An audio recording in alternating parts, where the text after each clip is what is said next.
Lord, give me strength. I look and feel like dog shit right now.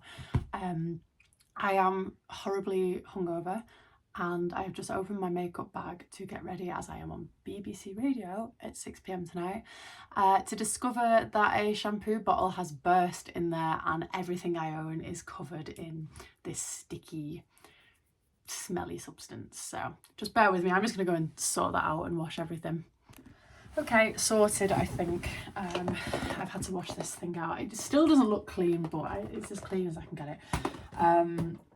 Everything is drying off on a big towel on here, so we'll just leave that to marinate. Okay, so I'm going to try my best to multitask because I really want to talk today about my stalker. Yeah, this happened just under a year ago, so I'm pretty sure that it's safe to talk about now. I have not heard from this guy in a long time, but of course I am going to be changing names, and I really wanted to show you the screenshots of the things he was saying to me over message as well, but because I ended up sending those screenshots over to the police, I don't know if I can show you guys, so I'm just going to tell you instead. It's probably like criminal evidence or something. I also just want to point out, I'm well aware that my backdrop and my appearance today is just so cracked in. Like I said, I'm so hungover, I just couldn't really be bothered making any effort with anything, so cracked in vibes it is today. Anyway, so this all started just before Christmas last year. I have been creating content on TikTok for a couple of years now, and I've amassed a little bit of a following. There's quite a few people who have supported me from day one and been so generous with like TikTok gifts and just support in general. So I just wanted to say thank you to those people by sending them a little Christmas gift. And it was just going to be stuff from Amazon, like a box of chocolates or a hot water bottle or something, just for these few people. And while I was browsing TikTok one day and I was sorting these gifts out, I was reading my comments section and I noticed that there was this anonymous account. We will call him Darren. His name's not Darren, but we'll just call him that just for, I guess, legal purposes. And Darren had left some quite heartfelt comments on some of my videos. From the sounds of it, he was an old guy and he was just saying stuff like, oh, I'm going to be alone at Christmas and your music and your content has really helped me feel not so alone. And I was in a really emotional state last year. So I just felt so sorry for this guy and I thought, you know what, I'm going to send him a little Christmas gift as well. I know I don't know him and he's just like an anonymous account that comments on my videos, but I was just feeling nice, I guess. And I messaged him and said all of this, and I was like, I know we don't know each other, but if you are comfortable sending me your address, I'd love to send you a little Christmas gift, seeing as you're alone at Christmas this year. And he was so made up, like so keen. I got so many messages back from him saying like, oh my god, I'm so grateful. I can't remember word for word, but they were very full on and they were very like, nobody has ever been as kind to me ever. You really don't have to do that. And it was so appreciative. A little bit weird, but I didn't think it was anything bad. I just thought it was like a lonely old guy who didn't have any family or friends and was just sat in his flat alone at Christmas. So he gave me his address, but he did say something a little bit weird. He said that he'd been told in the past not to share his address or trust people and stuff, and I was like, okay, just let that one slide. And I went ahead and I sent him, I think it was like a little microwave teddy, you know, them not beanie babies, they're called warmies or something. They're like little teddies that you put in the microwave. They're like wheat packs, I guess. Anyway, so I sent him one of them. It wasn't a lavish gift by any means. And when he received this, oh my god, this man got so attached to me, and he was messaging me all the time, all hours of the day and all hours of the night, just saying, I'm gonna have to look at these screenshots because I can't remember the kind of stuff he was saying. I just remember that it was pretty full on. This is my old phone, so there should be some on here.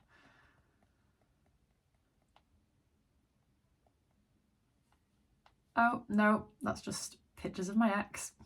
Lovely.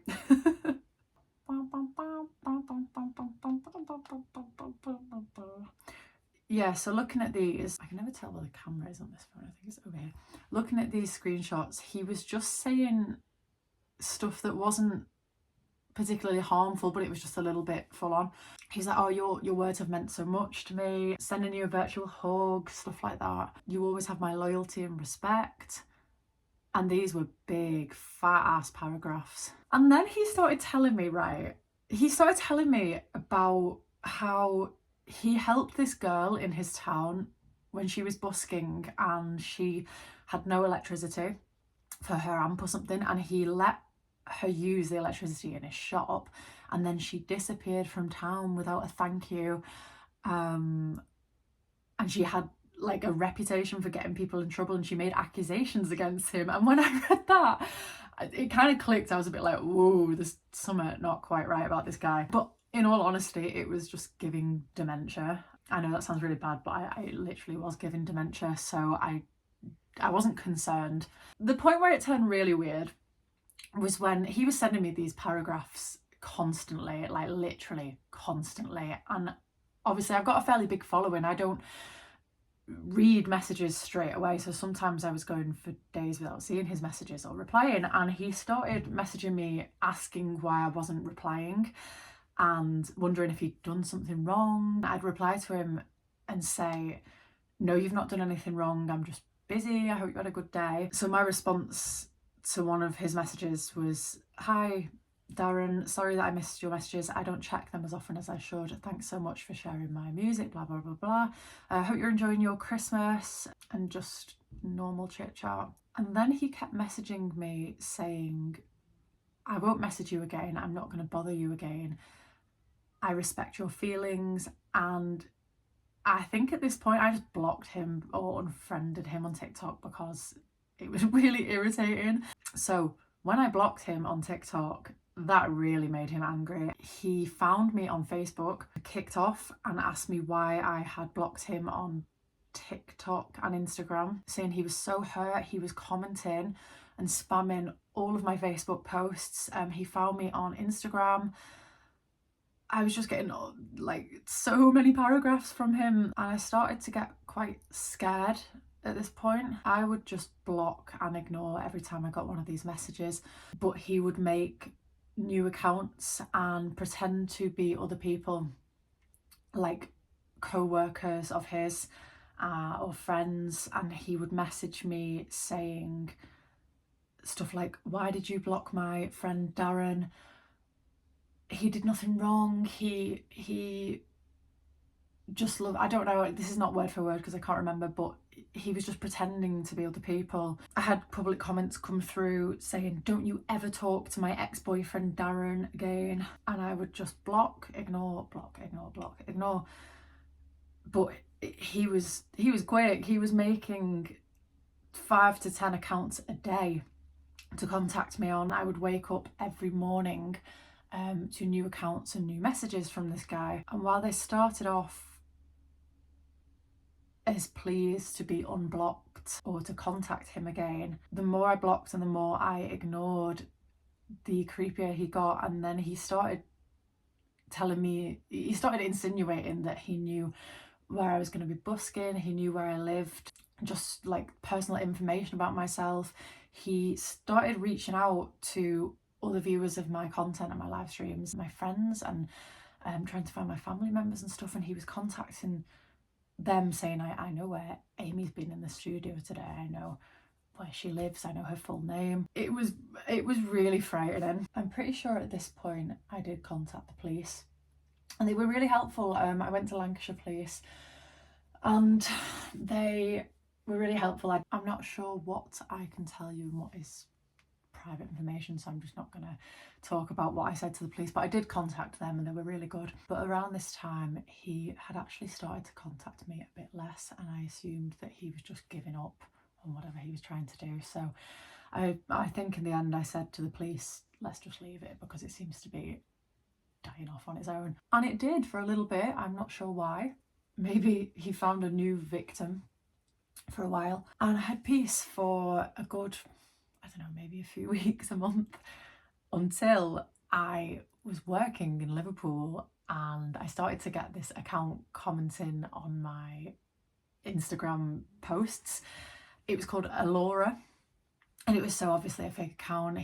The accounts that he'd made before, they all had a trademark. They all used to have like 0 profile picture, 0 followers, 0 following anybody, and they would always be a short, usually a man's name, with a few numbers afterwards. So if I saw an anonymous account pop up on one of my stories or comment on one of my things and it was called Ian682, I automatically knew that it was Darren. Occasionally it would be women's names as well. I had a Holly 015 stalking my stuff for a little bit. There was different variations of the same names as well. So for example, if he'd made a stalker account, no, actually, for example, if his name was Darren, he might make a fake account called like Darren or Daron, just variations of his actual name.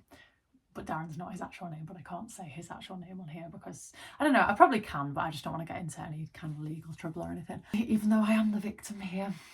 So anyway, it was pretty obvious when it was him and when it wasn't. And I started to get this account called Alora, with no profile picture and no followers, whatever, commented on my stuff. It seemed to know an awful lot about me and where I was. I was in Liverpool and I was about to head out and busk on the high street in the morning, and this account commented on one of my posts or replied saying, see you this afternoon in Liverpool, something like that. And it was really scary, and I was so anxious the whole day, thinking he was going to turn up and do something to me, because you never know what people are capable of, do you? So of course I made friends and family aware that morning about what he'd said, and that I was feeling really anxious about being out in public that day. And I can't remember how, but we had found out where he worked. This guy lived down south and he was miles and miles away from Liverpool and miles away from anywhere that I would be. It would take him literally about 5 or 6 hours to get to me, coming from where he lived. So yeah, I can't remember how we knew where he worked. We probably just did a little bit of Googling of his name, and one of my friends had the great idea to call his shop up and find out if he was in that day, just to check that he wasn't on his way to Liverpool. And they called. I'd never heard this guy's voice before. My friend called and it turns out he was in his shop, so he was just full of empty threats. And I still have never heard his voice, I don't think, but my friend contacted me and said, don't worry, I've called the shop and he's there, he's 6 hours away from you, don't stress, he's not in Liverpool. But he did say that Darren's voice was like beyond creepy, and he just sounded like a confused old man. After that, I wasn't as scared because I kind of became aware that he was all talk. He wasn't actively coming to find me, but he was still harassing me online on the regular, and there wasn't much I could do about it because I put myself out online on TikTok. I have, like I said, I have a fairly big following on TikTok, and it's just part of the job, isn't it? He wasn't making any direct threats to me and saying like, I'm gonna come and do this to you. He was just saying things that were making me uncomfortable and insinuating that he knew where I lived. I remember him saying once that he had a gift for me and he was going to come and visit me in Blackburn, and obviously that could be taken either way. It could be a nice gift or a scary gift. Anyone with any sense would know that it was a scary gift, and he probably meant something not very nice, but how do you prove that? You can't. So what I did after that was, with a little bit of FBI research, I actually got in contact with, it's a long story, so I can't really be bothered explaining it, but I managed to get in contact with another girl who he had been harassing online for years. I'm 25 now, and this only happened last year, so I'm an adult, I can deal with it. But this girl who he had been harassing closer to where he lived, she was only, I think, 16, maybe younger at the time he started harassing her. Apparently he had actually been coming up to her in person when she was busking, street performing, and doing stuff like putting money notes in her back pocket, but like kind of grabbing her bum at the same time, and just getting really close to her and hanging about every time she was busking. And I got in contact with her and we exchanged stories, and she said, oh, I've been trying to get something done about him for so long, but no one's interested. She showed me some of the online harassment that he had been putting her through, and it was so much worse than what he had been saying to me. He'd been giving her gifts. Obviously they live in the same town, so he'd been putting gifts on her doorstep, like obviously found out where she lived, bringing her gifts when she was singing, and she rejected all of his advances. I'm sure he kept trying to like give her a hug as well. Her dad had told this guy to leave them alone, and he still didn't. And I think from what she told me, the police force where they live, they just weren't interested at all, and they didn't or couldn't do anything about him. Oh my god, I've just remembered as well, he would come and give her love letters in person. I'm sure she would be fine with me showing you like these love letters, but like I said, I don't know what's been handed over to the police and what hasn't, so I wouldn't want to show you guys anything that I can't show you. But he would come and give her love letters in person, and they were like pages long, talking about how he hated her boyfriend and stuff, going like, why are you with him? And keep in mind, she was underage or maybe just of age, and he is like, he looks like a 70-80-year-old man, right? It's probably interesting to mention as well that this guy Darren, he had an insane obsession with the Beach Boys.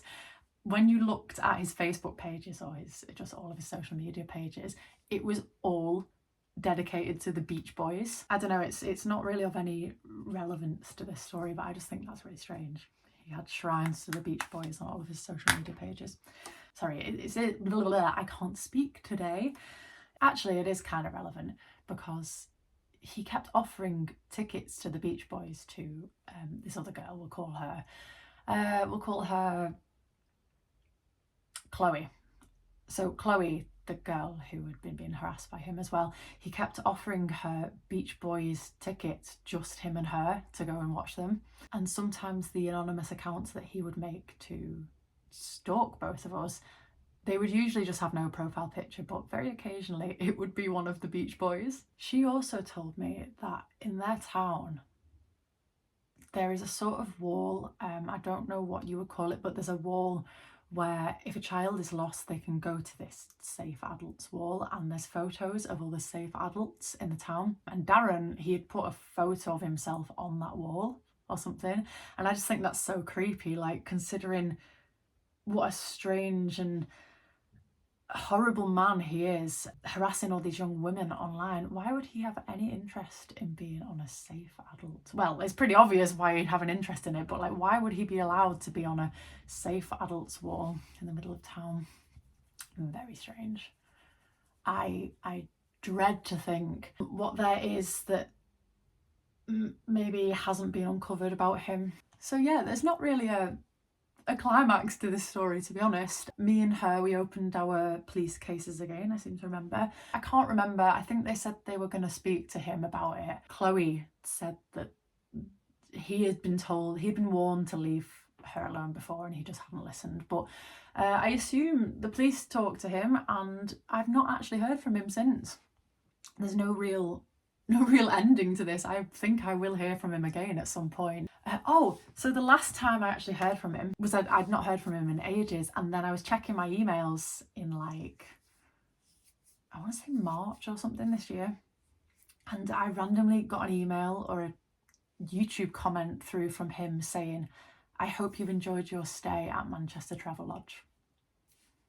And I was at Manchester Travelodge when he sent that email, so that was really scary, and that was the last I heard from him. I don't know what he's doing now, probably harassing some poor other young woman online, or he's popped his clogs. That'd be, I don't want to say that'd be the best outcome, but if the shoe fits. I forgot to mention as well, when this all initially kicked off and he was just leaving creepy messages and comments and stuff after I sent him that gift, I ran a live stream on TikTok where I talked about it, and I don't think I was particularly horrible. I just said, oh, there's this guy who won't stop contacting me. I think he's just lonely, or maybe he's got like a mental problem or something. And he watched that live stream. I forgot to tell you guys, he used to come in my live streams and watch for the entire duration. So like, I will go live pretty much every day on TikTok, and at the end it tells me who the top viewers are and how long they watched the live stream. He would always be the #1 viewer, whether it was on his own account or on an anonymous account. You could always tell it was him though. And he would have been watching for like the entire 6-hour duration of the live stream, and he would not have said a word in the comments. But yeah, after I did this live stream where I just talked about him and him being weird online, he started leaving public comments on my posts telling me he was shocked and horrified that I could ruin his reputation like this, even though nobody would have known who he was. But he was fixated on the fact that I had ruined his reputation and how hurt and betrayed he was. God, it was so long ago, I can't remember the exact things. I wish I still had all of the screenshots. I remember him leaving a comment saying something like, "I am not old. I've never been so shocked and mortified in my young 30-year-old life," or something. Someone's just messaged me saying my mum is hot. That she is indeed. Yeah, he was like, "I've never been so shocked and horrified in my whole 30 or 35 years of life. And I certainly don't have mental problems." Yeah, that's exactly what someone would say who doesn't have mental problems. Oh my God, I need to open a window. Yeah, so I guess the moral of the story here is don't befriend or entertain weirdos online who say they are lonely, because they are likely lonely for a reason. Now I need to go and sort this bird's nest out and make myself look a little bit human before I leave the house. So thanks for watching, guys. Sorry that it's not a very nice backdrop today, but if you have enjoyed this video and you've enjoyed listening to me talk about my ever-growing list of issues, please go find me on other social media. I do music predominantly. I just released an album. You can find everything like my social media and my music in my description. I will pop it all in there. I run live streams on TikTok pretty much daily. Some of them are busking, some of them are just singing from home, and some of them are just chats like this. So if you like that kind of thing, then that'll be in there too. Right, peace out. I'm gonna go and get ready before I go.